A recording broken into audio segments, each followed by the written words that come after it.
খুব ধ্যান দিনে এক একটি কথা যেন মুক্তার মতো আমাদের হৃদয়ে আমরা গ্রহণ করতে পারি, কাচের মতো না মনে করি, মুক্তার মতো করে যেন হৃদয়ে গ্রহণ করি। রাস্তায় যেতে যেতে যেমন রাধা কৃষ্ণ পেলে যদি দেখেন রাধা কৃষ্ণ স্বর্ণ রাধা কৃষ্ণ যুগল হয়েছেন, ওটা যেমন আগ্রহ ভরে বুকে তুলে নেন, পথে ফেলে চেকে চলে যান না। এর এক একটি শব্দ হৃদয়ে সেভাবে নিন। উনি বলছেন আমার সন্দেহ হয় ভগবান শ্রীকৃষ্ণ এই যুদ্ধ কি চেয়েছিলেন? উনি ভগবান সর্বশক্তিমান, উনার ইচ্ছার বিরুদ্ধে কিছু হতে পারে না। ব্যাসদেব বুঝলেন আমি বলছি, তাও মহাভারতের রচয়িতা আমি ব্যাসদেব, তবু এই লীলার মধ্যে ওর সংশয় আসছে।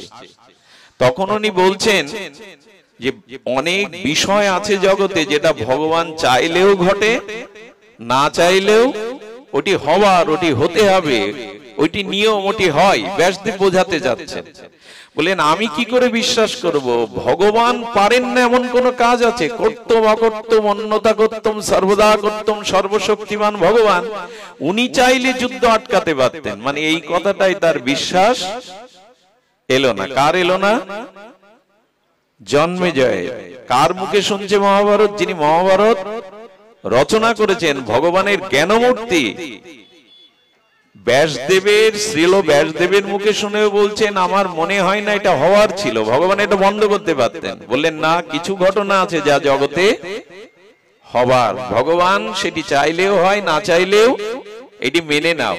বললেন এটা আমি মানতে পারলাম না। তখন ব্যাসদেব কি বললেন জানেন? আচ্ছা আমি বলছি শোনো, তোমার 5 বছর পর তোমার জীবনে একটা ঘটনা ঘটবে, আজকে জেনে রাখো, শুনে রাখো, তুমি না চাইলেও সেটা ঘটবে। আহা, বলেন বলুন, বলেন 5 বছর পরে তুমি যেন কোনো ঘোড়ার পিঠে উঠবে না, কিন্তু আমি জানি তুমি ঘোড়ায় উঠবে। যদি ঘোড়ায় ওঠো তবে সে তো ঘোড়ায় উঠবে না, সাদা ঘোড়াতে উঠবে না। আমি জানি তুমি উঠবে, এও জানি তুমি উঠবেই নিষেধ সত্ত্বেও, যা ঘটবার তা ঘটবে। 5 বছর পরে বলে দিচ্ছি আমি। সাদা ঘোড়ায় যদি ওঠো কোনো কারণে, খবরদার উত্তর দিকে যেন যাবে না। আচ্ছা আমি জানি তুমি উত্তর দিকে যাবে, যদি উত্তর দিকেও যাও তবে খবরদার উত্তর দিকে যেতে যেতে কোনো সরোবর পেলে তৃষ্ণায় তার পাশে বসবে না, আমি এও জানি তুমি বসবে।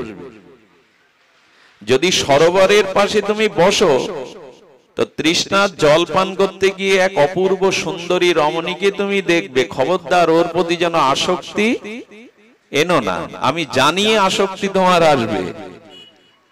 যদি তার প্রতি আসক্তিও আসো, খবরদার তাকে বিবাহ করতে যেও না, আমি জানি তুমি তাকে বিবাহ করবে। যদি বিবাহ করো তবু বলে দি তার কথা মতো কোনো ব্রাহ্মণকে তুমি হত্যা করবে না, আমি এও জানি তুমি হত্যা করবে।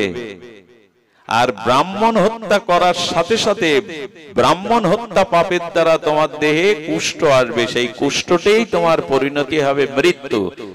আজ থেকে 5 বছর পরে দেখো তোমার জীবনে এটা ঘটবে। কে বলছেন কথাটি? ব্যাসদেব। আমরা কিন্তু প্রথম মাইলস্টোনে আসি। তো কি হয়েছে?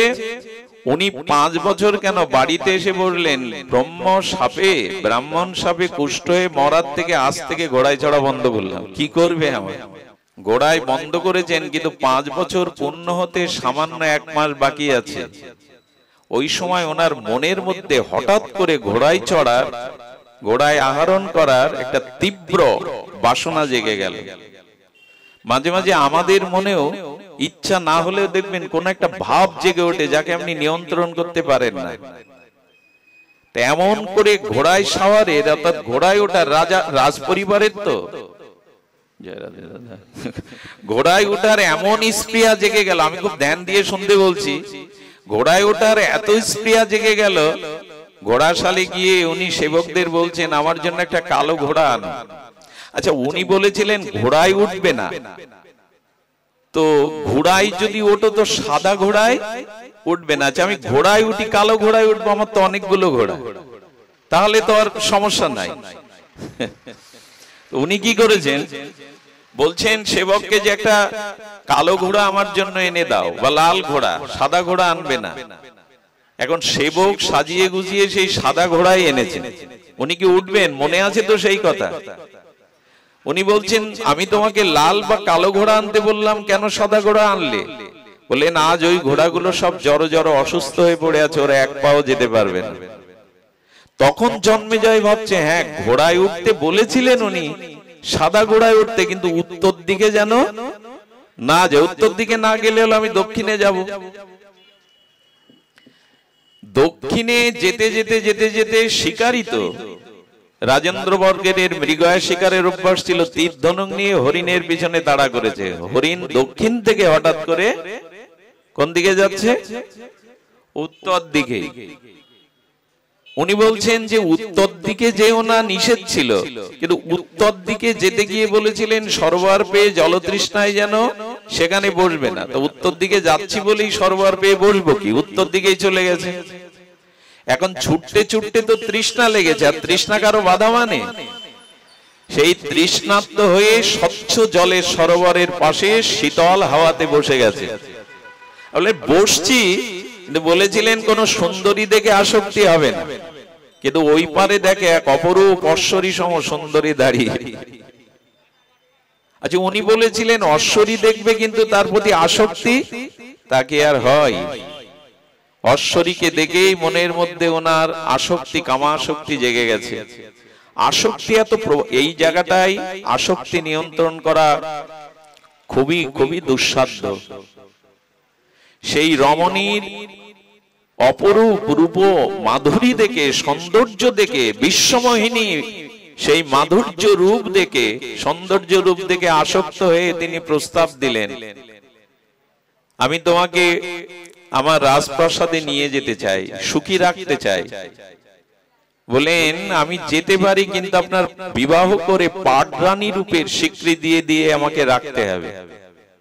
বলেছিলেন বিবাহ যেন করবে না, কিন্তু আমি ওকে নিয়ে যাই, বিবাহ নাও করলাম, তাহলে তো আর আমি মরবো না। আচ্ছা, তুমি আমার ঘোড়াতে ওঠো, রাজপ্রাসাদে নিয়ে আসলেন।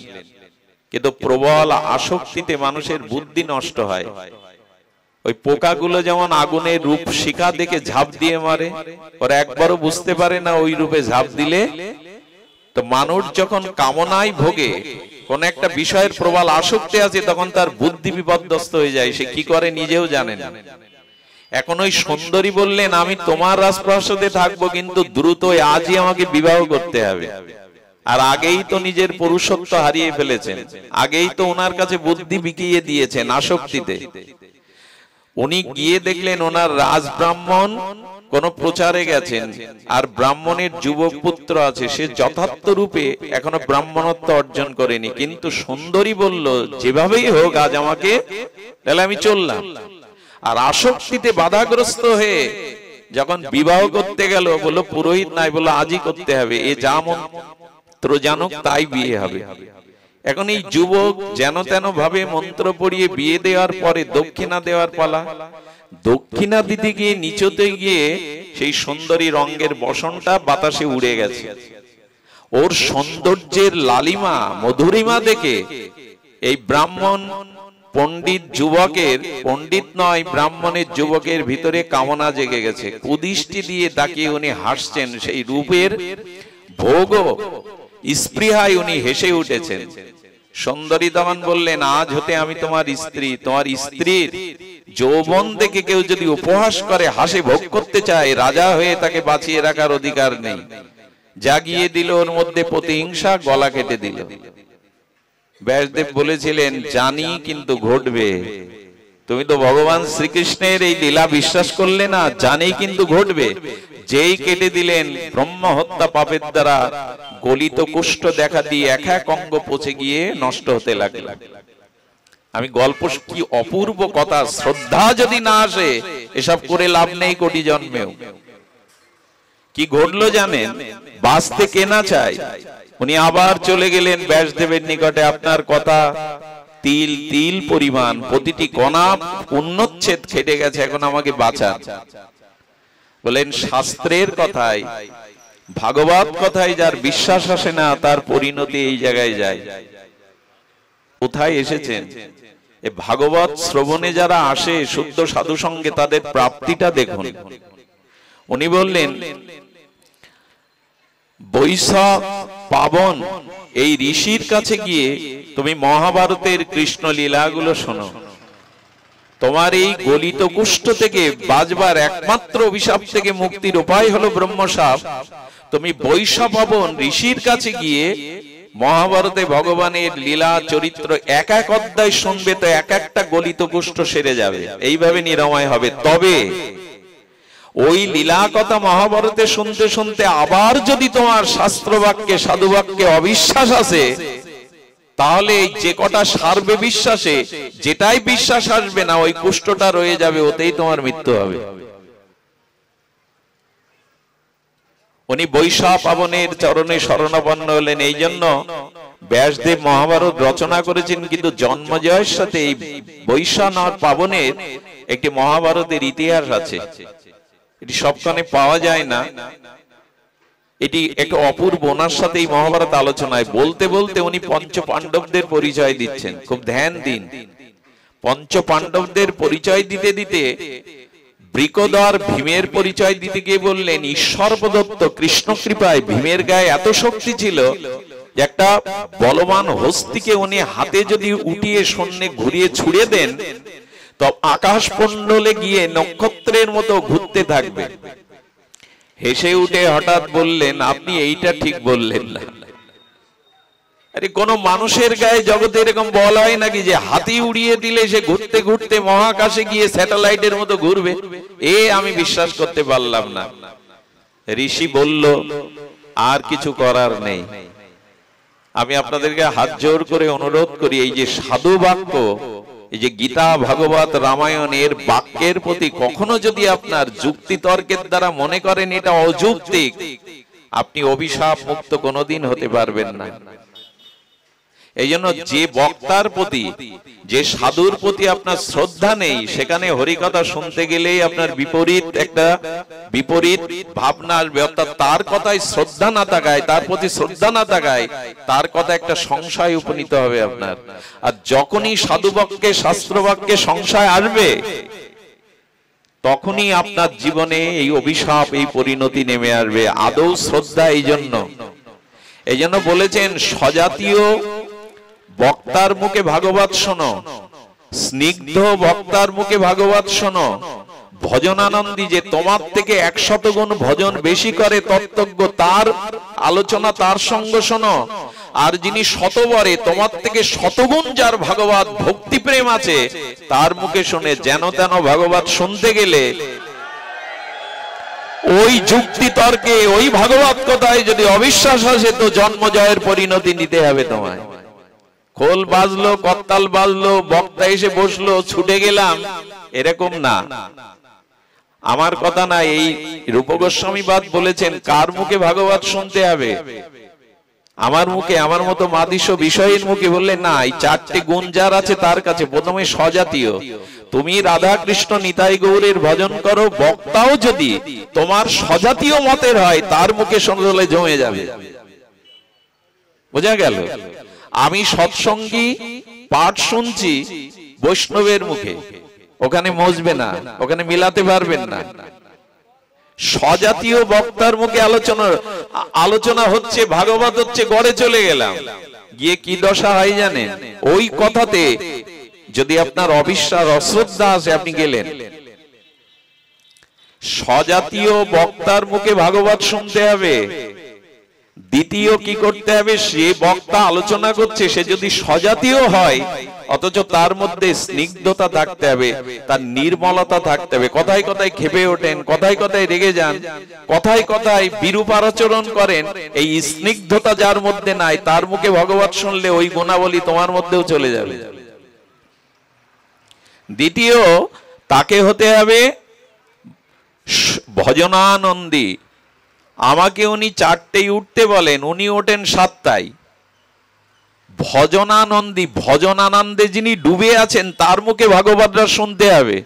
আপনাদের বলে দিলাম, আপনারা ভোরে উঠবেন, মঙ্গল আরতি দেবেন, আমি উঠি 7টায়। আমার এই কথা আপনাদের ভালো লাগতে পারে, কিন্তু শক্তি সঞ্চার করবে না। এই জন্য ভজন আনন্দে ডুবে আছেন, সেই ভজন আনন্দের মুখে ভাগবত শুনুন, তাহলে হৃদয়ের রস স্পর্শ করবে। আর শতবরে তার মুখেই ভগবত শুনতে হবে, হরিনাম শুনতে হবে, যে আপনার থেকে 100 গুণ ভজনে উপরে অবস্থান করছে। আমরা এই নীতিগুলো মানি না। আমি কিন্তু এর মানে এই বলছি না যে আপনারা কোথাও যাবেন না।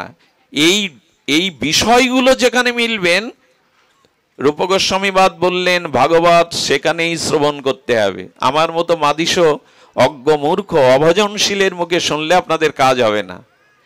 এখন উনি ওই অবিশ্বাস করলেন যে ভীমের গায়ে, এটা অতিরিক্ত বলে ফেললেন। হাতিকে ঘোরাবে আর স্যাটেলাইটের মতো আকাশে ঘুরবে, এটা আমার বিশ্বাস হয় না। যেই বিশ্বাস হলো না, বাড়ি এসে ওই একটাই কুষ্ঠ সারল না, ওতেই জন্মেজয়ের প্রাণ চলে গেল। যদি শ্রদ্ধা না আসে, জানবেন আপনি ভুল পথে চলে গেছেন। দেখুন, শ্রদ্ধা না আসলে কি হয়, আপনি বৃন্দাবনের লীলা বলছেন, ভগবানের লীলা বলছেন, যে 7 বছর বয়সে গোবিন্দ গিরিরাজ ধারণ করলেন। যুক্তিবাদী মানুষ এটা শুনে বললেন, তা কি হয় 21 কিলোমিটার একটা গিরিরাজ ধরতে পারে? সে যতই ভগবান নরলীলা করছেন, তো এসব আষাঢ়ে গল্প গেল। এই জন্য আদৌ শ্রদ্ধা, আগে শোনার আগে নিজেকে বোঝাও যেটা শুনছো শাস্ত্র বাক্য, সাধুগুরু বাক্য, এটা সুদৃঢ় নিশ্চয়তা বিশ্বাস আনো, এটা সত্য। এই শ্রদ্ধাটাই প্রথম মাইলস্টোন, আপনি সঠিক পথে আছেন কিনা। যাবেন খুলনায়, দেখলেন মাইলস্টোন লেখা বগুড়া 110 কিলোমিটার, আপনি সঠিক পথে যাননি। শ্রদ্ধা না এলে জানলেন আপনি পড়ে গেলেন।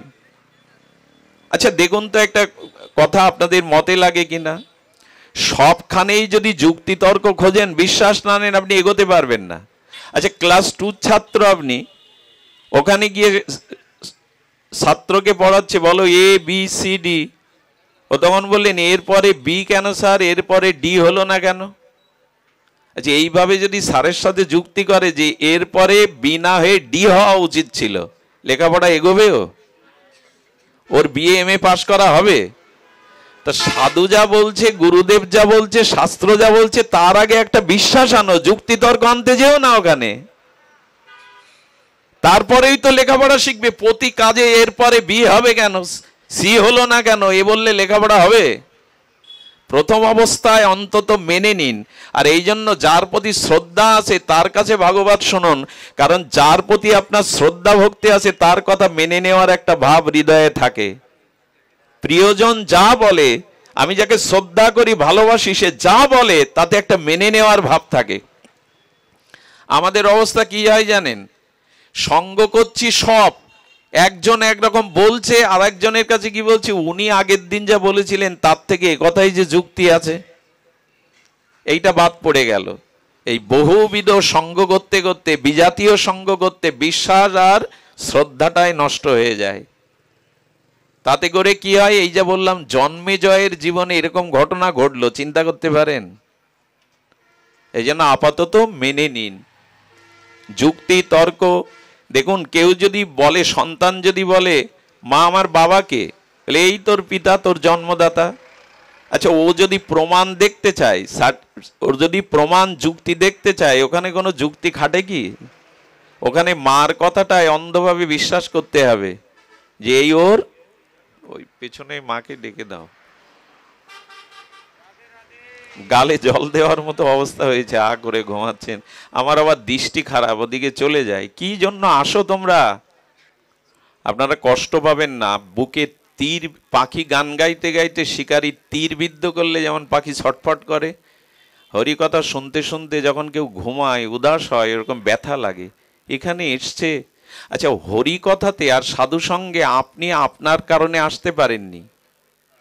ভগবান বিশেষ রূপে কোনো জীবের প্রতি যখন কৃপা করেন, না হলে যুক্তি আসতে পারতো। আপনি আসতে চাইছেন তো, বাড়ি কোনো বিপদ ঘটতে পারতো, আপনার বুকে ব্যথা উঠতে পারতো, আকাশ খারাপ হতে পারতো, কোনো দুঃসংবাদ আসতে পারতো। এগুলো আসেনি মানে ভগবান চেয়েছেন আজ আপনি ভাগবতে যান, নিজের মঙ্গল করুন। আবার অনেকে এসে বাধা দিতে পারতো, অনেকে কুযুক্তি দিয়ে অন্য পথে নিয়ে যেতে পারতো। এসেছেন, আচ্ছা, যদি বলেন আপনার এই কথা মেনে নিয়ে কি করি, ভগবান কারো প্রতি দয়া হলো তাই ভাগবতে পাঠালেন, অন্যের প্রতি হলো না, সে আসলো না, এটা পক্ষপাতিত্ব হয়ে গেল না ভগবানের? এখন তো যুক্তি ছাড়া কথা কেউ নেবে না। এই মানুষগুলোকে ভগবান তাহলে কৃপা করেছেন যারা মোবারকপুর এই মন্দিরে এসে ভাগবত শুনছেন, আর কোনো মানুষকে ভগবান তাহলে কৃপা করেননি, এই জন্য ওরা আসেনি। কথা তো তাই দাঁড়ায়। এ কথার যুক্তি দিয়েছে, বহু জন্মে যদি কারো পুণ্য সৎকর্ম সঞ্চিত থাকে, তবে সেই বহু জন্মার্জিত কর্মের সুকর্মের কারণে, সুপূর্ণের কারণে ওই জীবের হৃদয়ে ভগবান প্রেরণা দিয়ে তাকে ভাগবতে পাঠান। যার বহু জন্মের পূর্ণ নেই, তার হৃদয়ে ভগবান এই প্রেরণা দেবেন না। এই জন্য বহু জন্মের স্বীকৃতি থাকলে আর ভগবানের বিশেষ কৃপা যোগ হলে তখন সাধু সঙ্গ হরিকথা শোনার ভাগ্য হয়। তো এত ভাগ্য পেয়ে এসেও যদি ঘুমান আকাশের দিকে তাকিয়ে, কি বা করার আছে বলুন? এখানে সতর্ক থাকুন। দেখুন বলি, ভাগবত কথা যদি কারো রুচি হয়, দেহাবেশের সমস্ত ধর্ম চলে যায়, মল মূত্র বেগ ঘুম ক্ষুধা তৃষ্ণা সব চলে যায়। ভাগবতে যার রুচি হয়, কয়েকটি লক্ষণ আছে তার দেহাবেশ, কোথায় বসে আছি, কত রাত হয়েছে, ক্ষুধা তৃষ্ণা মলমূত্র বেগ, এগুলো শরীরে কাজ করে না। ভাগবত শ্রবণে যদি কেউ কেউ মনে মনে বললেন, বলতে বলেছি বলে, তোমাকে ব্যাসাসনে তুলেছি বলে যাতা বলবে, আমার 4টেই উঠতে হয়, এটা নিয়ম সেবা মাস, অমুক তমুক, এরকম যুক্তি খাটান। আজ যদি আপনার মেয়ের বিয়ে হতো, আপনি ঘুমাতেন বাড়ি? ঘুমাতেন না। আর আপনাদের বরযাত্রী যদি বাসে করে নিয়ে ব্যান্ড বাজাতে বাজাতে নিয়ে যেতাম এসি বাসে করে, ঘুমাতেন না, ওইখানে ঘুম আসতো না। এখানে সতর্ক হতে হয়, খুব ব্যথা লাগে, কষ্ট লাগে যখন ভাগবতে কেউ ঘুমান। সুধীজন ধ্যান দিন, যুক্তি তর্ককে পেছনে রেখে সজাতীয় স্নিগ্ধ ভজনানন্দী সাধুগণ যা বলছেন সেই কথার প্রতি শ্রদ্ধা রাখুন। ভাগবত শ্রবণে গোকর্ণ উপাখ্যানে আর 85 পর্যন্ত বৈকুণ্ঠে গিয়েছিল ভগবানের রথে পড়ে। ভাগবত এমন জিনিস, তবে এর প্রতি আগে শ্রদ্ধা আসা দরকার। আদৌ শ্রদ্ধা। দ্বিতীয় মাইলস্টোন, 9টা আমরা কটা পৌঁছাতে পারবো জানি না, 2-1টা তো বলি। দ্বিতীয় মাইলস্টোন হলো আদৌ শ্রদ্ধা, তত সাধু সঙ্গ। শ্রদ্ধা যদি কারো হয় সাধুতে, বৈষ্ণবে, ভাগবতে, তখন সেই শ্রদ্ধার মাইলস্টোন তাকে দ্বিতীয় পদক্ষেপে, দ্বিতীয় কিলোমিটারে গিয়ে নিয়ে, দ্বিতীয় মাইলস্টোন হলো সাধু সঙ্গ। শ্রদ্ধা এলেই কেবল সে সাধু সঙ্গ করতে যায়, শ্রদ্ধা না এলে কেউ সাধু সঙ্গ করে না। এখানে পয়সা খরচ করে রাত জেগে কর্ম ফেলে দূর দূরান্ত থেকে এসে মাটিতে রাস্তায় বসেছেন, নিশ্চয় হরিকথাতে সাধু সঙ্গে শ্রদ্ধা আছে বলেই আপনি এসেছেন, না হলে আপনি আসতেন না। এই জন্য শ্রদ্ধা আপনাকে দ্বিতীয় একটা সোপানে, সিঁড়িতে পৌঁছে দেবে। ভগবানের চরণে প্রেম ভক্তির সোপান 9টা মাইলস্টোন। দ্বিতীয় হলো তত সাধু সঙ্গ। এখন এই সাধু সঙ্গ, এই প্রসঙ্গে আমাদের একটু ভালো করে ধ্যান দিতে হবে। সাধু সঙ্গটা আসলে কি, আর প্রকৃত সাধু সঙ্গ কাকে বলে? যে সঙ্গ করলে, যে সাধু সঙ্গ গেলে বা সাধু সঙ্গের দ্বারা, শ্রবণ কীর্তনের দ্বারা আপনার জীবনে ভগবত ভজন শুরু হয়ে যায়, আপনার জীবনে ভগবত ভজন ক্রিয়াটি শুরু হয়, জানবেন সাধু সঙ্গ ঠিক ঠিক করা হচ্ছে। সাধু সঙ্গ হচ্ছে অথচ আমার জীবনে ভজন আসছে না, নামে রুচি আসছে না, ভগবত আরাধনায় অর্চনায় রুচি আসছে না। যদি আপনার জীবনে ভজন ছিল না, এখন সাধু সঙ্গ করে যদি ভজন না আসে, জানবেন সাধু সঙ্গ ঠিক ঠিক হচ্ছে না। আগুন গায়ে দেবেন, আপনার অগ্নি গা পোড়াবে না। আপনি জলে নামবেন অথচ ভিজবেন না, এটা হতে পারে? সাধু সঙ্গ করছেন অথচ আপনার জীবনে ভজন আসছে না, জানবেন বন্ধা রমণী যেমন মা হতে পারবে না, তেমনি সাধু সঙ্গ করে যার জীবনে ভজন না আসে, একটু প্রসাদ ভোজি, একটু ভগবানকে সেবা করা, একটু তীর্থে ভ্রমণে যাওয়া, একটু ভাগবতে যাওয়া, এই সব ভজনগুলো আপনার একটু কাম ক্রোধ যদি না কমে, 10 বছর আগেও যে কাম ক্রোধ ছিল, মোহ ছিল, হিংসা ছিল, 10 বছর সঙ্গ করেও সেখানে দাঁড়িয়ে আছি, জানবেন সাধু সঙ্গ আপনার হয়নি। সাধু সঙ্গ হয়েছে এটা বুঝবার, জ্বর মাপবার যেমন তাপমান যন্ত্র থার্মোমিটার কয় ডিগ্রি জ্বর, তেমনি সাধু সঙ্গ হচ্ছে কিনা এটা বুঝবার উপায় আপনার জীবনে ভজন এসেছে কিনা, কাম ক্রোধ কিছুটা কমেছে কিনা, হিংসা বিদ্বেষ কিছুটা কমেছে কিনা, আপনার জীবনে দয়া এসেছে কিনা, ক্ষমা এসেছে কিনা, আপনার জীবনে হরিনামে রুচি এসে কিনা, কিছুটা পথ এগিয়ে যাচ্ছেন কিনা, এগুলোই প্রমাণ সাধু সঙ্গ। এ যদি না হয় তাহলে বন্ধা রমণীর মতো যেমন সে মা হতে পারবে না, সাধু সঙ্গ করেও আপনার কিছু হবে না। সাধু সঙ্গ কাকে বলে? দেখুন, শাস্ত্রে বলেছে ভগবত ভক্তির জন্মমূল, কৃষ্ণ ভক্তির জন্মমূল হয় সাধু সঙ্গ, অর্থাৎ ভক্তির মূল, ওই মূল লক্ষ্যে পৌঁছানোর আমাদের শ্রদ্ধার পরে আসে। আচ্ছা, শ্রদ্ধা কিন্তু শাস্ত্রীয় শ্রদ্ধা একেবারে আসে না, অল্প কিছু শ্রদ্ধার দ্বারা যখন, লৌকিক শ্রদ্ধার দ্বারা যখন সাধু সঙ্গ হবে, তখন সাধু সঙ্গের দ্বারা এবার শাস্ত্রীয় শ্রদ্ধার জন্ম হবে। আগে শ্রদ্ধা, সেই শ্রদ্ধাটা অল্প, সেই শ্রদ্ধাটা লৌকিক, কেউ একজন নিয়ে গেল, সাথে মিশতে মিশতে গেলাম, এটা লৌকিক শ্রদ্ধা। কিন্তু সাধু সঙ্গ করলে তখন আসবে শাস্ত্রীয় শ্রদ্ধা, দৃঢ় শ্রদ্ধা, তখনই আপনি এগিয়ে যেতে পারবেন। এখন প্রকৃত সাধু সঙ্গ কোনটি? আমি আপনাদের একথা হয়তো পূর্বে শুনিয়েছি, তবু আরেকবার চর্চা করি, তাতে আপনাদের রুচিতে বাঁধবে না। সুধীবৃন্দ, সেটি হলো সাধু সঙ্গ হলো এই যেখানে কৃষ্ণ কথা ব্যতীত, ভাগবত পর্যালোচনা ব্যতীত অন্য আন কথা হয় না, তারই নাম সাধু সঙ্গ। সাধু সঙ্গে শুধু হতে হবে কৃষ্ণ গুণগাথা, অন্য কোনো সামাজিক কথা, রাজনৈতিক কথা, সাংসারিক কথা, পরনিন্দা পরচর্চার কথা যেখানে হয়, আদৌ সেটা সাধু সঙ্গ নয়। কৃষ্ণ কথা ব্যতীত যেখানে অন্য কথা হয়, সেটি আদৌ সাধু সঙ্গ নয়। আর আমার মতো সাধু এসেই যদি বাড়ি গিয়ে আগে বলি একটু চা করুন, চার সাথে একটু বিস্কুট আনুন, আবার একটু আড়ালে গিয়ে মুখে বাতি জ্বালিয়ে টেনে যদি আসি, তবে এই সব সাধুর সঙ্গ করে জানবেন বাইরে সাধু বেশ আছে, কিন্তু এদের সঙ্গ করে এগোনো। আরে তুমি নিজের বৃত্তি নিয়ন্ত্রণ করতে পারো নি, তো অন্যের বৃত্তি কি নিয়ন্ত্রণ করবে? এক রাজা শুনেছেন যে ভাগবত শ্রবণ করে পরীক্ষিত মহারাজ 7 দিনেই কৃষ্ণচরণ পেয়ে গেল, ব্রহ্মরন্ধ্র ফেটে তার আত্মা নিত্য স্বরূপ ধামে চলে গেল। তা আমি রাজা, আমি বিষয়, আমি 7 দিন ভাগবত শুনবো।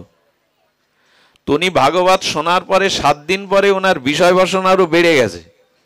এই 7টা দিন আমি সিংহাসনে বসিনি, আর এই রাজকোষে কতটা অর্থ এলো হিসাব নেইনি। শেষে বললেন, তোমার ভাগবত শুনে আমার বিষয় বাসনা তো যায়নি, বরঞ্চ বেড়ে গেছে, সদুত্তর দাও। আর এর সদুত্তর না দিতে পারলে 3 দিনের মাথায় আমি মৃত্যুদণ্ড দেব। ভাগবত শোনালে অথচ কমার বাটায় আমার বিষয় বাসনা, ভোগ বাসনা বেড়ে গেছে। যে উনি কি উত্তর দেবেন? উত্তর খুঁজে না পেয়ে যেদিন মৃত্যুর দিন, সেদিন বললেন, তোমার শেষ ইচ্ছা কি? বললো, আমার ছোট কন্যাকে একটু আমার কাছে এনে দেন। ছোট কন্যাটা খুব বিদুষিনী ছিল, খুব স্মৃতি শক্তিধর ছিলেন, শাস্ত্রজ্ঞ ছিলেন। এসে যখন বললেন, তখন রাজাকে বললেন, আমার পিতার মৃত্যুদণ্ডের আগে আমি আপনাকে এই বাবার হয়ে উত্তরটা দিতে চাই, যদি সদুত্তর দিতে পারি বাবাকে মুক্তি দেবেন? বলে হ্যাঁ। সদুত্তর দেওয়ার জন্য মেয়েটি বললেন, এই সামনের পিলারে 2 মিনিটের জন্য আপনাকে আষ্টে বিষ্টে দড়ি দিয়ে বাঁধা হবে। আমার বাবাকে তো বাঁধা রয়েছে সামনের পিলারে, আপনাকে ওই উত্তরের দানের জন্য আপনাকে একটু 2 মিনিটের জন্য বাঁধা হবে, কিছু মনে করবেন না। ওনাকে আষ্টে বিষ্টে বাঁধা হলো। এইবার কন্যাটি রাজাকে বলছেন, আমার বাবার বাঁধন খুলে দিন। রাজা তখন বলছেন, আমি দড়িতে বন্দী দশায় আমি ওর বন্ধন কি করে খুলবো? বলে, আপনার উত্তর হলো এই, আমার বাবা অর্থের লোভে, যশ খ্যাতির লোভে ভাগবত পাঠ করতে যায়, বাবার ভিতরে এখনো যথার্থ ত্যাগ বৈরাগ্য আসেনি। তো বাবা যদি কামনা বাসনায় বন্ধনে থাকে, তা আপনার বন্ধন খুলবে কি করে? সে আমি নিজেই বন্ধনে বন্ধি, আমি অন্যের বন্ধন খুলবো কি করে? আমার এখনো কামনা গেল না, পর স্ত্রীর প্রতি দৃষ্টি শুদ্ধ এলো না, আমি এখনো হাতে টাকা দিলে, প্রণামী দিলে দেখি এটা 500 টাকা কি 50 টাকার নোট, এখনো যদি এই ভাব থাকে, তার মুখে ভাগবত শুনে সে সাধু সঙ্গ করে এগোতে পারবেন না। তবে আবার সব সাধু দেখে এরকম সন্দেহ দৃষ্টিতে দেখবেন না, তাহলে জীবনে সাধু খুঁজে পাবেন না কোনো জন্মে। এসব বলছি মানে আবার এরকম তীক্ষ্ণ তীর দিয়ে পরীক্ষা নিরীক্ষা করতে যাবেন না। পরীক্ষা একটাই, যার কথা শুনলে, যার সঙ্গ করলে মনের ভিতর থেকে অসৎভাব চলে গিয়ে সদ্ভাব জেগে ওঠে, শ্রদ্ধায় মাথা নত হয়, জানবেন এই হলো পরীক্ষা, ইনি হলেন প্রকৃত সাধু। যার সম্মুখে গেলে, যার হরিকথা শুনলে শ্রদ্ধায় মাথা নত হয়ে আসে, হৃদয়ে অভাব দূরীভূত হয়ে স্বভাব জেগে ওঠে, জানবেন এই হলো পরীক্ষা, এনার সঙ্গের দ্বারাই আমি কিছু পেতে পারি। এই বিচারগুলো আমাদের নাই। শোনেন, বিচার করে চলতে হবে পথে। বিচার ঠাকুর মশাই, নরোত্তম ঠাকুর কি বলেছেন? বিচার করিয়া মনে ভক্তি রস আস্বাদনে মধ্যস্থ শ্রী ভাগবত পুরাণ। আবেগে ছুটতে যাবেন না, বিচারের কথা ঠাকুর মশাই বলেছেন। বিচার করিয়া মনে ভক্তি রস আস্বাদনে মধ্যস্থ শ্রী ভাগবত পুরাণ। পুরাণ হলো বিচারক, মধ্যস্থকারী। বিচার করো। যার জীবনে শুদ্ধ বিচার নেই, তার জীবনে ভক্তি আসতে পারে না। যার জীবনে বিচার যেমন অশুদ্ধ, তার আগামী দিনের পরিণতিও অশুদ্ধ। তাই বিচার করে সাধু সঙ্গ করো। উল্কার মতো আবেগে জৌলাতে যেও না, বিচার করো। বিচার করিয়া মনে ভক্তি রস আস্বাদনে। বিচার যদি না থাকে, শুদ্ধ বিচার, তবে এ পথের পথরুদ্ধ অন্ধকার, এ পথে স্খলন আসবে। এই জন্য বিচার করে ঠাকুর মশাইয়ের নির্দেশ আমাদের ভাগবত মধ্যস্থ করেছেন। আর কি বলেছেন? য শাস্ত্র বিধিমোৎসৃজ্য বর্তাতে কামকারতা ন বাপন্নতি ন সুখং না পরম গতিম।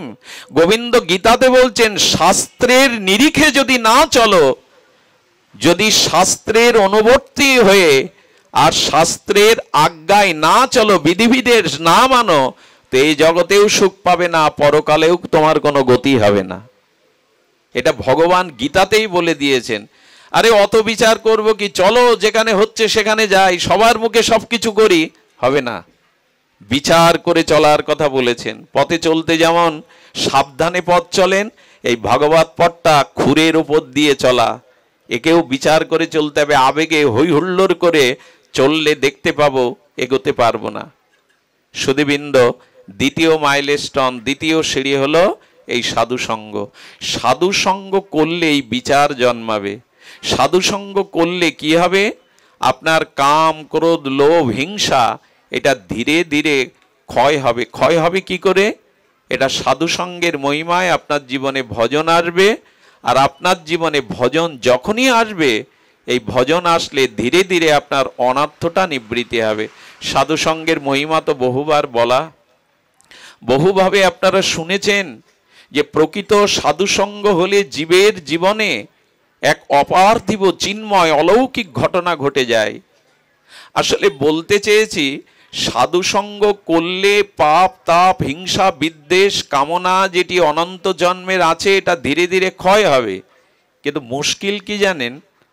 একটা পরশ পাথর আর একটা লোহা, এদের কাছাকাছি আনলে কি লোহাটা সোনা হবে? কাছাকাছি আনলে এক চুল পরিমাণ যদি দূরে রাখেন, তবু কি পরশ পাথর মানে লোহা সোনা হবে?